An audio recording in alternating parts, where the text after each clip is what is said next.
It was funny. Like, so I was going through my catalog of songs, and I started writing the Take My Land song like probably a little over 2 years ago, to be honest with you. It's like, it was, I didn't know it was gonna be called Take My Land. I just actually was like writing lyrics down.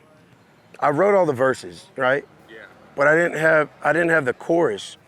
And I didn't have the chorus because I was like, this chorus has to be hard. And so I was just like, man, what am I gonna put to make this hook? And I was digging for it for a while, to the point where it sat for basically, like I said, probably 2 years or a little bit more than that.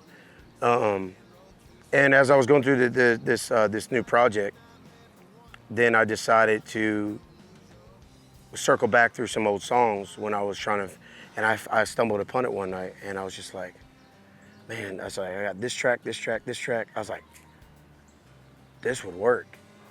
I was looking at the thing, and I was like, I still didn't have a chorus, but I was like, man, I like the name on the front line, Take My Land. I was like, you could take my cash away, but you won't take my land from me. And then I was just thinking about my family's land, and I was thinking about my friends' family lands, and how big government, comes in and tries to buying up to build all these houses. And it's like, we have so much beautiful nature, we have all these beautiful, national forests and parks, and we got, rivers and streams and hollers, and, this is just all around our country. It's not just the South, I was like, you can take my cash away, but you won't take my land from me. And then I was like, buried beneath these swamps and clay is where my whole family lays. And then way down deep in the hollers of Georgia is where the devil went. Don't get caught in this old quicksand. Life flashes as you take your last breath. And I was thinking about this guy that just like came out that was infringing on someone's private property. I was like, you trespass on my land.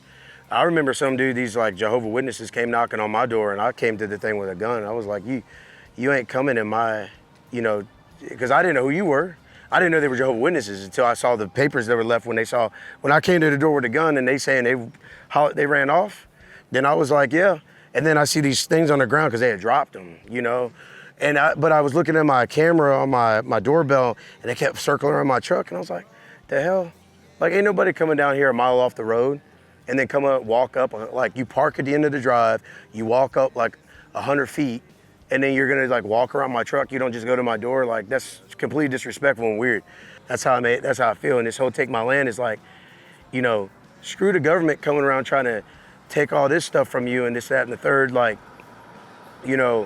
and screw all the white collar folk that are, just snakes in the grass, walking around like a devil with a suit and tie, because I remember one of my uncles told me, he's like, man, don't ever trust, he's like, you don't, he's like a guy in a suit and tie, and my granddaddy too, he was, he told me the same thing. He was a farmer, and he was in the military, and he was from Orangeburg, South Carolina.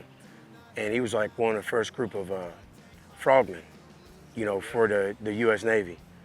God rest his soul, and he served World War II. And, that's a dying breed in itself, because those guys, they're like year by year, they're so old now, they're just no longer here, and he was one of the roots of me that made me understand as a young man, as I developed, of like the keys of life and the importance of providing for your family, and at all costs. It's like ultimate sacrifice. And if someone's gonna take your land, that's just so disrespectful. And that's what this song, Take My Land, was about. And I was just like, pain in this muddy old creek runs deep, gonna see if you drown. Shoulda never came drifting through this one light town. Gambler sitting on the corner, smoking hand rolls, two snake eyes, And you throw a snake eye, you're like, shit. Like, that's just that image.